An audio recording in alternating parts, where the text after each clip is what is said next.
प्यारे बच्चों, मैं डॉक्टर सुमन बडोला आज आर्थिक एवं संसाधन भूगोल की इस कक्षा में आप सभी का स्वागत करती हूँ।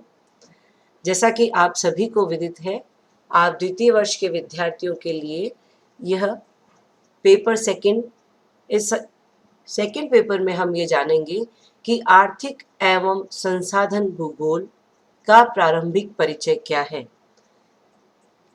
अर्थात हम ये जानेंगे कि भूगोल एवं आर्थिक भूगोल क्या है, आर्थिक भूगोल में किन विशिष्ट तथ्यों का हम अध्ययन करते हैं और समय के साथ मनुष्य की क्रिया प्रतिक्रियाएं जो परिवर्तित हुई हैं, तो आर्थिक भूगोल की प्रकृति एवं स्वरूप में भी परिवर्तन आया है और आर्थिक भूगोल का विषय क्षेत्र क्या है। आज के इस विषय में हम ये जानने का प्रयास करेंगे। जैसा कि हम सबको पता है, एज ए भूगोल वेत्ता हम भूगोल के विद्यार्थी हैं। भूगोल सभी विज्ञानों की जननी माना जाता है। Geography is the mother of all sciences. इस भूगोल के अंतर्गत, जो कि जियो एवं लोगोस से मिलकर बना है, अर्थात पृथ्वी का वर्णन करने वाला विज्ञान, तत्कालीन समय में धरातल के विविध तथ्यों का क्षेत्रीय वितरण वर्णन मात्र ही भूगोल में नहीं किया जाता, वरन उनके स्वरूप, उनकी उत्पत्ति, इन सभी कारणों की भी सकारण व्याख्या भूगोल में की जाती है। इस प्रकार भूगोल में कहाँ, कैसे और क्यों प्रश्नों की व्याख्या की जाती है। इन सभी प्रक्रियाओं के अंतर्गत यह भी अध्ययन किया जाता है कि क्षेत्रीय विभिन्नताओं के अंतर्गत प्राकृतिक और मानवीय दोनों ही तथ्यों की क्षेत्रीय विभिन्नताओं का अध्ययन भूगोल में किया जाता है। भौतिक भूगोल और मानव भूगोल इसकी दो महत्वपूर्ण शाखाएं हैं। स्पष्ट है, मानवीय तथ्यों के क्षैतिजीय वितरण को क्षेत्रीय वितरण एरियल डिफरेंशिएशन का अध्ययन भौतिक भूगोल में न किया जाकर के मानव भूगोल में किया जाता है।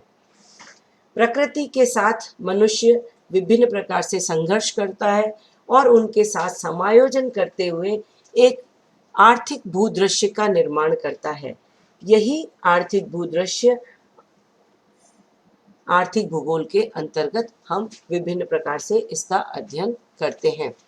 भौतिक भूगोल, मानव भूगोल और इस मानव भूगोल की महत्वपूर्ण शाखा के रूप में मनुष्य की आर्थिक क्रियाओं की क्षेत्रीय विभिन्नताओं का अध्ययन, उनकी विशिष्टताओं का अध्ययन और उसके साथ उनकी अवस्थितियों का अध्ययन, उनके सहसंबंधों का अध्ययन और आर्थिक वितरण के प्रतिरूपों, उनके प्रभावित करने वाले कारकों और उनके प्रमुख प्रक्रमों का अध्ययन आर्थिक भूगोल में किया जाता है। इस प्रकार से भूगोल की महत्वपूर्ण शाखा भौतिक भूगोल, मानव भूगोल और तीसरा हम देख रहे हैं विभिन्न प्रकार के भौगोलिक तकनीक एवं यंत्रों का अध्ययन भूगोल में किया जाता है, ताकि इन सभी प्रक्रमों और प्रतिरूपों को मानचित्रों के द्वारा, विभिन्न डायग्राम्स के द्वारा और मैप्स के द्वारा हम संप्रेषित कर सकें और उनका निर्णय, जो विवेचन है, हम उसको प्रस्तुत कर सकें विजुअली। स्लाइड्स में हम देखेंगे कि विभिन्न वैज्ञानिकों के द्वारा समय समय पर आर्थिक भूगोल की परिभाषाएं दी गई हैं। प्रारंभिक काल में भूगोल को प्रारंभिक काल में भूगोल के साथ में यही आर्थिक भूगोल में हम अध्ययन करते थे कि वस्तुओं के उत्पादन पर प्रत्यक्ष रूप से प्रभाव डालने वाली उन सभी विशेषताओं का अध्ययन करें। A branch of geography that deals with the relation of physical and economic conditions to the production and utilization of raw material and their manufacture into finished product। नियतिवादी विचारधारा के प्रभाव से प्राकृतिक वातावरण के उन तत्वों का अध्ययन किया जाना जो कि उत्पादन पर प्रभाव डालते हैं। गोल्स ने भी अपने परिभाषा में कहा कि ये ज्योग्राफी और आर्थिक भूगोल में हम उन सभी तथ्यों का अध्ययन करेंगे जो कि वस्तुओं के उत्पादन पर जिनका प्रत्यक्ष प्रभाव पड़ता है। यह प्रारंभिक काल था जब भूगोल में यह माना गया था कि प्रकृति का निर्णय ही सर्वोच्च होता है और प्रकृति के निर्णय से ही मनुष्य की आर्थिक क्रियाएं प्रभावित होती रही हैं। तत्कालीन समय के पश्चात बाद में धीरे धीरे सभी वैज्ञानिकों ने समय के अनुसार इसमें एक महत्वपूर्ण एस्पेक्ट का अध्ययन किया जाने लगा, जिसे कहा गया special distribution of economic phenomena. आर्थिक भूगोल में आर्थिक गतिविधियों की क्षेत्रीय विभिन्नताओं का अध्ययन महत्वपूर्ण है। रिचर्ड हार्टशोन ने अगली परिभाषा में इसको और भी स्पष्ट रूप से कहा कि आर्थिक भूगोल मनुष्य की जीविकोपार्जन की विधियों में एक स्थान से दूसरे स्थान पर मिलने वाली समानता एवं विषमताओं का अध्ययन करता है। Economic geography has to do with similarity and differences from place to place in the way people make a living।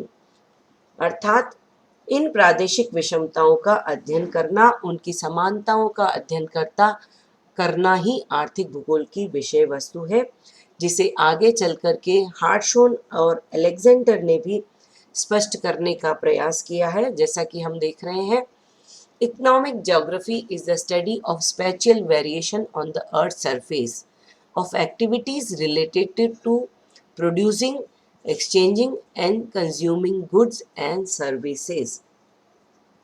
आर्थिक भूगोल मानव के आर्थिक कार्यों के प्रादेशिक भिन्नता, एरियल वेरिएशन, स्पेशियल वेरिएशन का अध्ययन करता है। और किस संदर्भ में करता है? उत्पादन, विनिमय एवं उपभोग के संदर्भ में।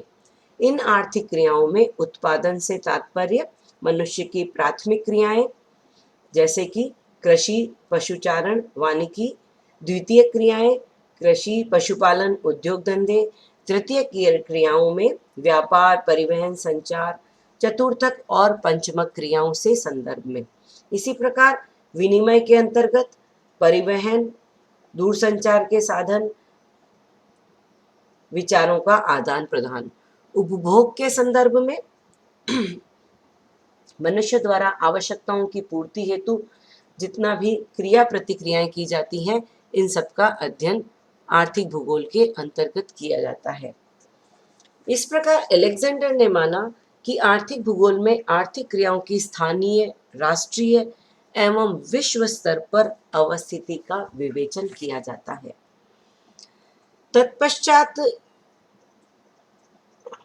नगरीकरण और औद्योगिकरण का बहुत अधिक विश्व में विकास हुआ। ग्लोबलाइजेशन की संकल्पना का विकास हुआ। प्राकृतिक संसाधनों का अत्यधिक उपयोग किया जाने लगा और उसके कारण विभिन्न प्रकार की आर्थिक समस्याएं हमारे सामने आई। इसके समाधान हेतु आर्थिक भूगोल के विषय क्षेत्र में भी नवीनता का सम्मिश्रण किया गया, जिसको D.M. स्मिथ ने अपनी परिभाषा में स्पष्ट रूप से कहा है। Economic geography deals with the special expression of the economic mechanism which allocate resources among alternative ends in alternative places। Smith का कहना है कि आर्थिक भूगोल में आर्थिक प्रक्रियाओं की स्थानिक अभिव्यक्ति का अध्ययन किया जाता है। वैकल्पिक स्थानों में वैकल्पिक उद्देश्यों हेतु संसाधनों का आवंटन कैसे किया जाना है, इसका अध्ययन भी आर्थिक भूगोल में किया जाता है। अर्थात आर्थिक भूगोल सिर्फ आर्थिक क्रियाकलापों और उनका अध्ययन करना ही नहीं है, वरन उसमें मानव कल्याणकारी योजनाओं का भी समय समय पे उसके विषय क्षेत्र में ये संशोधन किया गया। स्मिथ ने यह भी कहा कि who gets what, where and how, where is the grass is green, यह भी ज्योग्राफी में आर्थिक भूगोल में अध्ययन किया जाना आवश्यक है। इस प्रकार आर्थिक भूगोल में हम देख सकते हैं कि आर्थिक क्रियाएं कहाँ पर स्थित है, आर्थिक क्रियाओं की स्थिति की प्रमुख विशिष्टताएं क्या है और अदर फिनोमिना से उनका क्या सहसंबंध है, विभिन्न प्रकार की प्राकृतिक एवं संसाधनों एवं प्राकृतिक पर्यावरण से उनका किस प्रकार से सहसंबंध है और ये आर्थिक क्रियाएं कहाँ पर स्थित हैं और would it not be better located elsewhere, या जन कल्याण हेतु उनका और कहीं पर भी संसाधनों की आवश्यकता हो, इस संकल्पना का भी अध्ययन किया जाता है। यदि हम ये कहें कि वर्तमान काल में आर्थिक भूगोल संसाधन उपयोग की अपेक्षा संसाधन के संरक्षण पर अधिक ध्यान देता है, उत्पादन, आर्थिक वितरण और आर्थिक विकास की अपेक्षा इको डेवलपमेंट या सम विकास पर अधिक अध्ययन किया जा रहा है। वर्तमान में आवश्यकता किसी देश या क्षेत्र तक सीमित नहीं रहे। जैसा कि हम सभी जानते हैं कि वर्तमान में ग्लोबलाइजेशन का युग है और आवश्यकताओं की पूर्ति के लिए किसी एक क्षेत्र के संसाधनों का उपयोग ही नहीं वरन विश्व के समस्त संसाधनों का उपयोग किया जाने लगा है। ऐसी स्थिति में अधिकतम कल्याण के लिए आर्थिक भूगोल कार्य करता है। तो इस प्रकार से आर्थिक भूगोल में इस परिभाषा के माध्यम से हम समझ पाए हैं कि आर्थिक भूगोल का विषय क्षेत्र बहुत ही अधिक व्यापक हो गया है और इसके साथ साथ विभिन्न पक्षों का अध्ययन किया जाना आवश्यक है, जिन्हें हम आगे के टॉपिक्स में करने का प्रयास करेंगे। धन्यवाद।